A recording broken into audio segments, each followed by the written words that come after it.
This is Rob Morse of the Self-Defense Gun Stories podcast.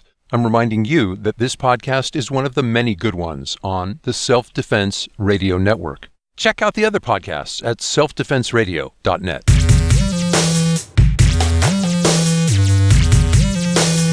Welcome to Unload and Show Clear, the podcast about all things IDPA. And now, here's your host, living proof that without practice, there's no limit to how little you can accomplish, Lloyd Bailey. Hey folks, welcome to another episode of Unload and Show Clear. This is a podcast about the men and women who make IDPA great, which is why today's guest is kind of an ironic choice. Kitty Richards, who is the Director of Special Projects for IDPA, was gracious enough to sit down for an interview recently. She is not our guest, but when we were finished, she confided in me one of her goals. Now that we're not recording, can I tell you what one of my goals is? Yes, I'm going to keep recording, by the way. Oh, well, okay, so one of my goals is, you would think it would be like to get from marksman to sharpshooter, and that is, that's a goal. It's a minor goal. But, you've had all these people on your show and you've recorded them. My goal is to have you be interviewed and let me be the interviewer. Really? Yes. I totally think that would be a ball. So you should think about that. That would be cool. Yeah. That would be fun. Yes, absolutely. We should do that. So, today's guest is me. Kitty came back with a bunch of questions. I had no idea what to expect, and she did not share the questions with me beforehand. So what you hear today was me on the hot seat with Kitty Richards as guest host. So this should be fun. I knew it would be, and it was a lot of fun. Today's episode is made possible by our good friends at G4G Guns. After surviving an attempted kidnapping and having co-workers robbed at gunpoint, Patrick and Cassie Coburn decided to get a gun for protection, and that led them to teach others about the need to protect themselves and to be proficient with firearms, and that led to the creation of G4G Guns. It's an amazing store and an even more amazing website where you can shop for any gun, ammunition, accessories, from the comfort of your own home and buy without any gimmicks or credit card fees. If you want the personal touch, visit their store at 175 Bear Road in Van Alstyne, Texas, or stop by and see them at a gun show near you on the weekends. They're great people. They offer great service, great prices, an amazing selection, and no hidden fees or gimmicks. Check them out at g4gguns.com. That's G4G guns.com. G4G Guns, the galaxy for great guns. G4gguns.com. Hey, welcome to tonight's episode of Unload and Show Clear. This is your guest hostess, Kitty Richards, and I am beyond excited because tonight I get to turn the tables and I get to interview Lloyd Bailey. So Lloyd, welcome to your own show. I am thrilled and terrified to be here all at the same time. I'm glad that you're both. I think both of those feelings are appropriate. Oh, good. So, sit back. I have many questions for you. Oh, so, boy. Put your feet up, get a cup of hot chocolate, and we'll get started. Now, is it weird to have the tables turned and be the person who has to answer the questions? I've done it before. I have another podcast, so I've been a guest on other shows. So I've done this before, but not knowing what I'm going to, or not really having an idea what we're going to talk about is a little unsettling. And your glee at the idea of asking me these questions has me even more troubled. But no, it should be fun. Good. Well, let's try to ease into it and heighten your comfort level. So we're going to start with some very, basic things. My first question is, I know you've been shooting IDPA for a while. How did you get started? How did you find IDPA, and what attracts you to the sport? I unfortunately was late to shooting. I never really got into guns until late in life. I was never raised around them much.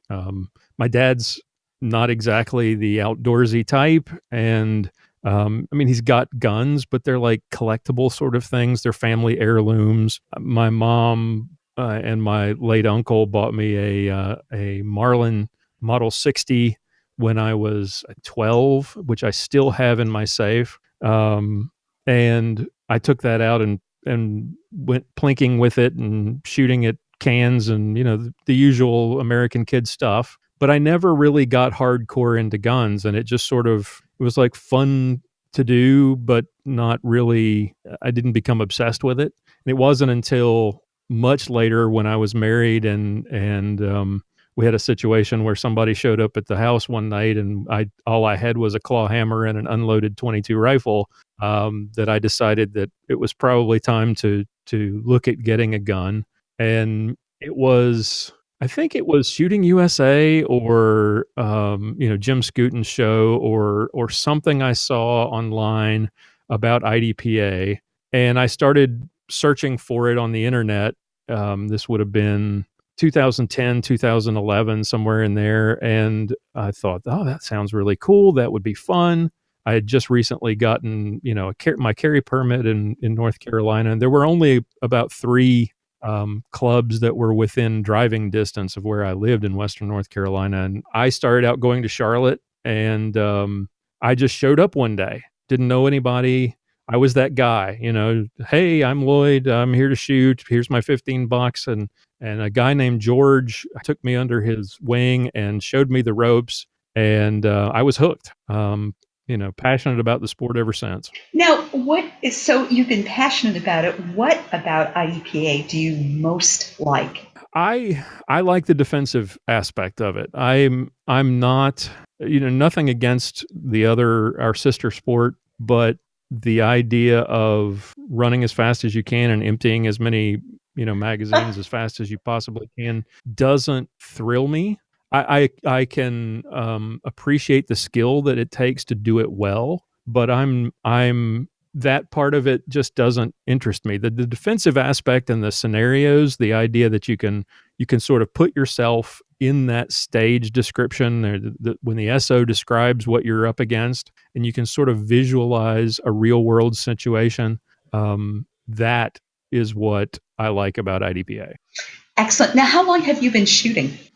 I think it was 2011 when I first showed up at Mecklenburg and shot a local match, and then I think 2012 I went and absolutely hosed up the 90 round classifier. It was pouring rain. My son went with me. It was like 40 degrees out and raining, and all the serious people had decided, I'm not doing this. I'm not. And they all left. And stupid me stayed. My son went and covered himself in 5 coats in the car and said, "Come and wake me up when you're finished." And I shot terribly, and then went on and went and shot the North Carolina State championship as a novice. And we all have to start somewhere, right? That's right. I like to say that because I was first place ESP novice at the 2013 North Carolina State Championship at the Watauga Gun Club in Boone, North Carolina. I was the best of the least skilled. So let's fast forward 7 years, okay. And you started in 2011 with IDPA, and then you started the Unload and Show Clear podcast. So how did that happen? Did you just wake up in the middle of the night and say, I've had a light bulb moment. I should start a podcast? No, actually, I'd been thinking about it since 2016. I started blogging about gun rights issues in 2012, and I started a podcast in 2016 called Armed Lutheran Radio.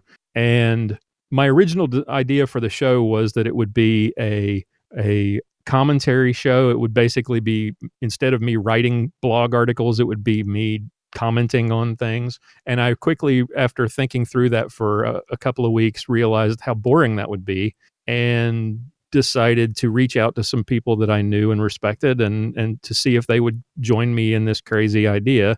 And one of them was a good friend of mine, Bill Sylvia from Nevada, Texas. He's a 16-year veteran of the Dallas Police Force. And I said, hey, would you like to come and do a segment on competitive shooting? that's where that started with the podcasting about competitive shooting. And I would talk about my experiences at matches, and Bill and I would discuss things and funny experiences and things like that. And at the end of 2016, we decided we would do a show we called the Shooters Roundtable. And like I said, we got, I think, 7 people from around the Southwest, Arkansas, Oklahoma, Louisiana, Tennessee, Mississippi, Texas. And then I did another one, I think 3 weeks later, and we talked about the upcoming 2017 rulebook.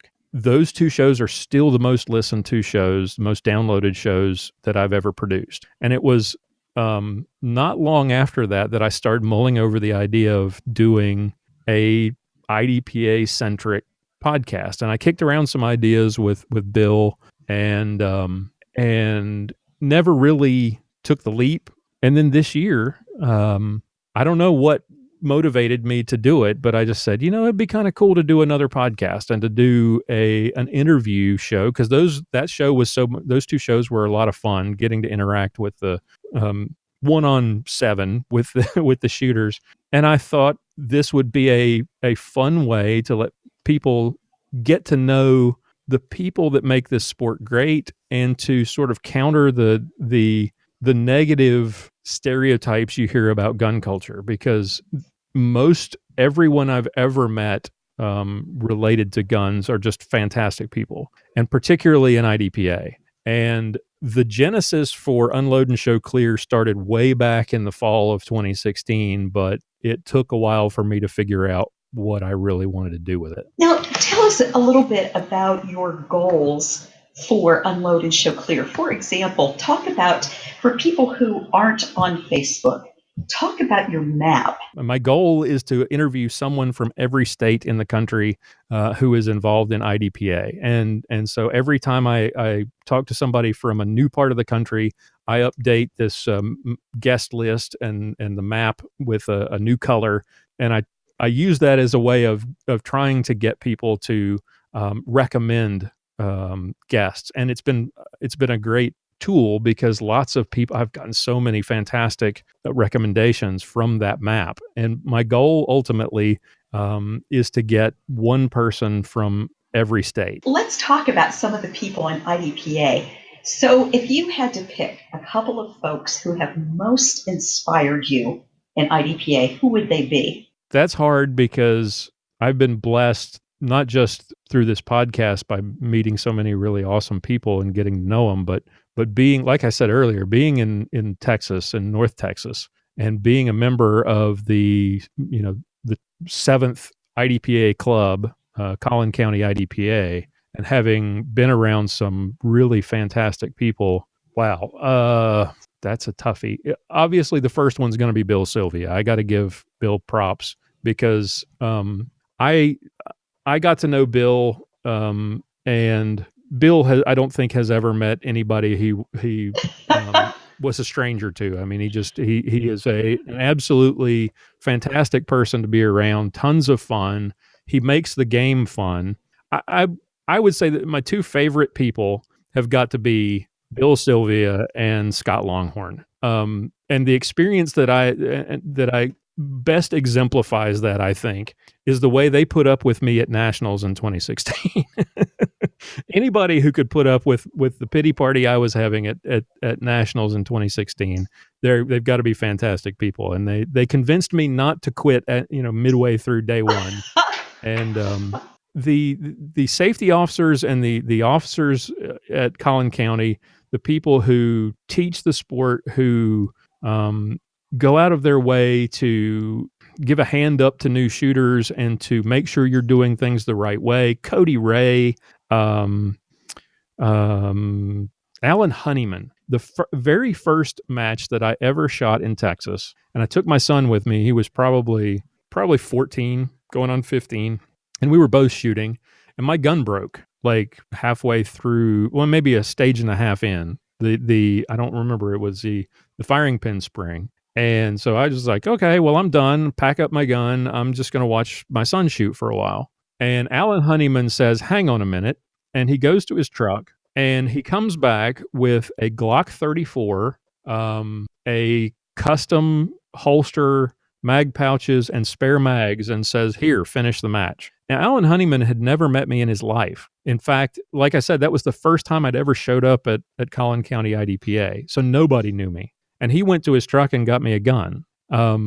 So it's hard to pick one person because I've been around so many great people at Collin County that are inspiring in the way that they teach people and they take people under their wings and it's just a great group. But I would have to, people like Bill Sylvia, people like Cody Ray, people like Alan Honeyman are my inspirations. They're the reason I keep doing this. And all of those guys are phenomenal people. So I join you in feeling lucky to know them all. So let's talk for some of our listeners who may listen to this podcast, but they don't know, they've never listened to the Armed Lutheran. Give us a little background on that. What do you do? What do you talk about? How did that get started? That started as a blog in 2012. And I was, like I said, I got into guns very late in life. And as a confessional Lutheran, I started considering these questions of the ethics surrounding gun rights and gun ownership and whether or not, is this a thing that I should have? Is it right for me to consider, owning something that could potentially take another life? What is the proper way to look at this from a Christian perspective? And I started researching and I started reading and I started writing and I started blogging about it, like I said, in 2012. And my first job out of college was small market AM radio. I always wanted to do something in broadcasting, but there's just no way to make a living at it unless you know somebody and you're in a major market. You're scrounging for pennies all your life in a small market station in somewhere like Western North Carolina. So I got out of broadcasting, but I never lost that love for it.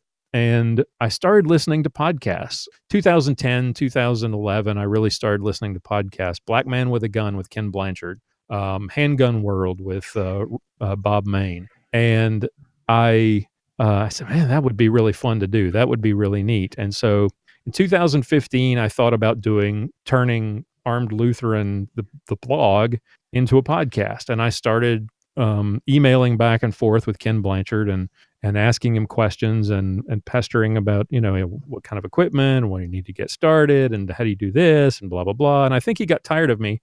He was very, very, very polite and very courteous and very helpful. But at some point, he just said, dude, if you want to do it, just do it. And so I took the leap. And I started Armed Lutheran Radio in January of 2016. And Armed Lutheran Radio, at its core, is about, like I say in the beginning of the show, it's about guns, hunting, competitive shooting, the natural right of self-defense, and what God's word says about the issues surrounding gun rights and gun ownership. And so we have a segment about competitive shooting. Until this year, one of our contributors moved on to do something else. We had a segment on self-defense. We still have a segment from a wonderful lady named Mia Anstein, who is a hunting guide in Colorado, and she sends us segments about women's issues and hunting.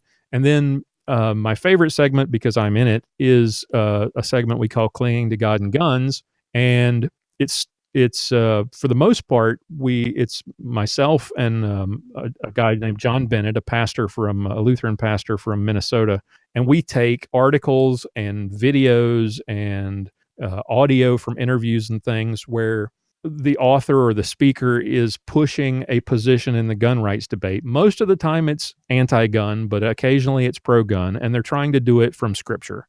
And so we analyze it and we break it down and we debunk both the bad statistics and the bad logic that they use in terms of the politics, but we also talk about the ethical and the scriptural side of it. And so that's Armed Lutheran Radio. And we've been doing that for, like I said, we're at the end of this year, at the end of 2018, will be 151 episodes. Now, as part of Armed Lutheran, do you ever get approached at matches and have people ask you, how do you reconcile being a Christian and yet promoting the use of firearms as a self-defense tool? I've actually never had people in gun culture ask me that question. I've had people come up and say, "Hey, I love what you're doing. I appreciate it." And the more I've read and the more we've researched it, it's been really easy to reconcile. I can understand why people are squeamish because we have this false idea that Christianity is about pacifism. And we have this idea that turn the other cheek, for example, means that you're supposed to lay down and take it when the bad guy comes to your door. Or that because the disciples and Jesus himself didn't resist when they were persecuted, that we shouldn't resist when the bad guy kicks our door in, that's the same thing as what the disciples went through. And that's completely false. The people who are pro-gun generally don't have an issue reconciling it. And the people who are anti-gun, who are trying to make these Christian or these scriptural arguments against guns, are really just using scripture to support their politics. When you shoot IDPA, there are specific skills that you pick up, and sometimes you take those skills to other parts of your life. Are there any skills or characteristics that you have found transferable from IDPA to your walk as a Christian, or vice versa? The probably from the Christian side of it to IDPA, because one of the things, like you asked earlier, what I like about the sport is the defensive nature of it. I didn't set my hair on fire when we went to the 1 point per second rule, right? A lot of people were freaking out about it, but I'm of the opinion that if we're really about defensive shooting, then every bullet that you fire from your gun, every bullet that leaves the muzzle of your gun has your name on it, and you're responsible for it. And so accuracy is incredibly important, and being careful. This is going to sound funny coming from somebody who shoots non-threats like, drinking water, but it's important to understand from a Christian perspective that when you're carrying a gun in the public space, that you're a protector. You have a responsibility to protect not just yourself, but if you pull that gun out to defend yourself or your family, you've got lots of people who are not necessarily bad guys that you're responsible for not killing or harming. And that is sort of the responsibility. If you look at take the fifth commandment, you shall not murder. The way Lutherans look at the commandments, it's not just a commandment that you shall not do certain things, but it's also an unspoken command that there are other things that you're expected to do. So not only are you not to cheat on your wife, but you're not to encourage your friends to do it either, right? You're not supposed to harm your neighbor, but you're also supposed to defend them when it's possible. And I think that's part of what I like so much about IDPA, the idea that you in that scenario are the defender, you are the protector, and you have a responsibility when you draw that gun to protect, whether it's the dummy you're dragging or the baby in the baby carrier or the non-threats downrange. You have a responsibility to protect and to not harm people who are innocent. So I guess that kind of plays into it. I did write an article at one point, and I did draw a comparison between being a Christian, being a gun owner, being a Christian, being an IDPA shooter. One of those articles I wrote was talking about how easy it is to lose our focus. And when we're in a stage, especially when you're a new shooter, and that buzzer goes off and things start moving and you're moving and you've got targets to engage, and then suddenly you've got swingers and disappearing targets and all this stuff going on, it's easy to lose your focus on your sights and focus on all the craziness that's going on downrange. And I don't know how many times I've shot a stage and I've come back to Bill and said, I don't think I saw my sights once in that whole 20 some odd rounds that I fired. I don't think I ever saw my sights. It's so easy to focus on the stuff that doesn't matter. In our life as a Christian, it's easy to get sort of caught up in all the stuff in the world if you look at all the bad stuff that's going on around us, all the craziness and all the insanity in the world, it's easy to become depressed and despondent and think, oh my gosh, it's worse than it's ever been. But stop for a second and focus on the fact that you have a Savior who died for you, and that puts everything else in perspective. It's easy to get bogged down and worried about what's going to happen tomorrow. Well, the Lord's got it all figured out. Focus on that and focus on the things right in front of you, and don't worry about all that other stuff. So there's a parallel, I guess. I don't think you could have put that any better. So gold star for you, man. Okay, so the good news is that the rest of the questions that we're going to talk about tonight are a little easier. Oh boy.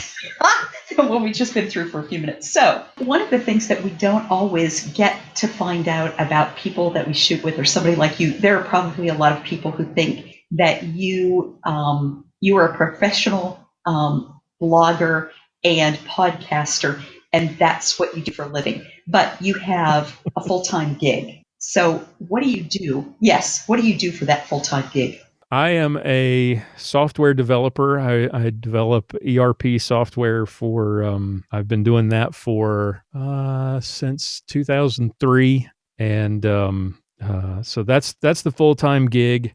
And then blogging and podcasting is just something I do. It's a passion. A couple of other personal questions for you. What are three things that would surprise people about you? I am a horrible introvert. I'm surprised about that. It's why I gravitated to radio, because you can't see me. I can sit in this in my recording studio booth thing that I've got here at home, and nobody can see what I'm doing, and I'm I don't know. I've always been kind of the introvert guy, and I married an extrovert, which is funny. But what else? Because I'm a Gen Xer. I am also not as much as I used to be. I love video games.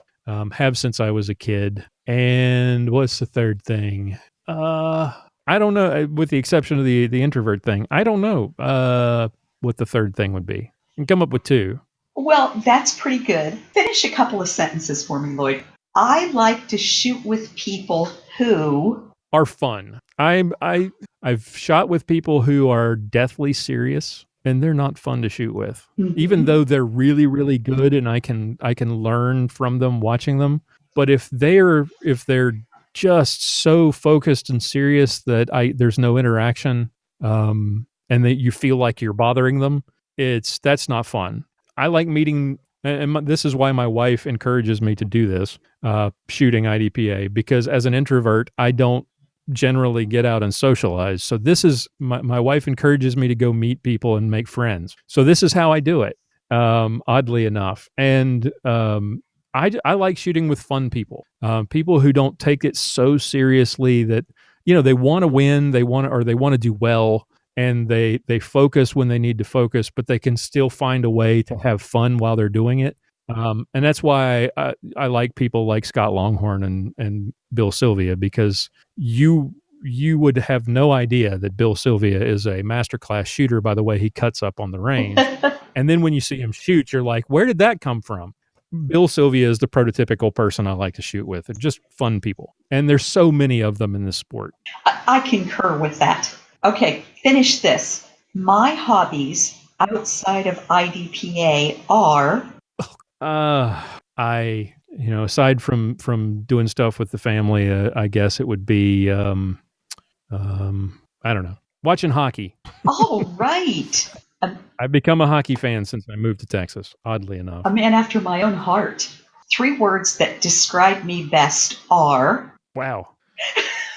You stumped me. 3 words to describe. 3 things.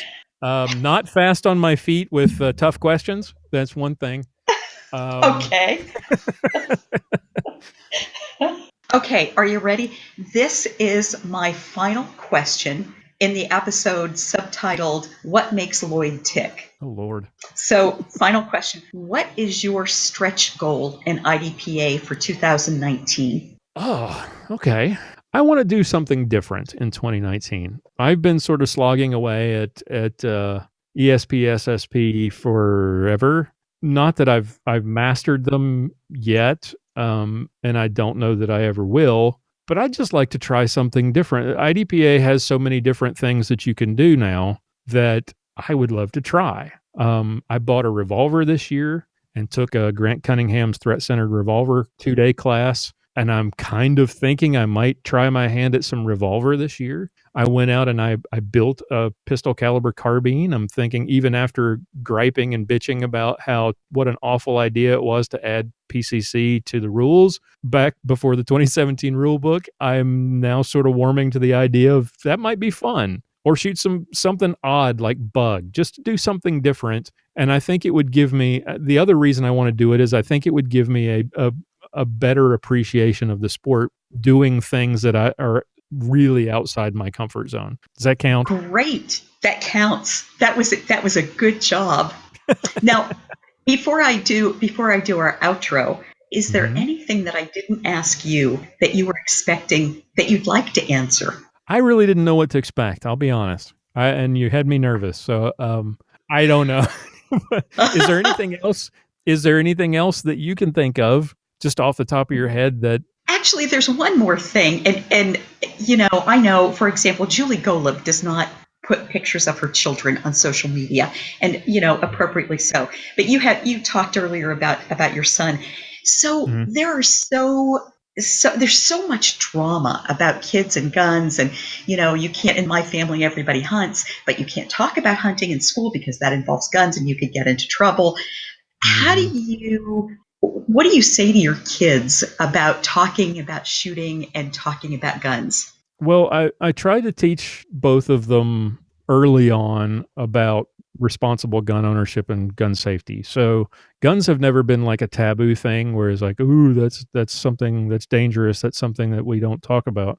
Guns are something we talk about all the time, but we talk about them in responsible ways. We talk about safety. We talk about what guns are for and why daddy carries one and why, and how we handle them responsibly at the range. And so we go and we shoot, and we've never looked at guns as sort of a taboo subject. Now, my wife was for many years was in the public school system.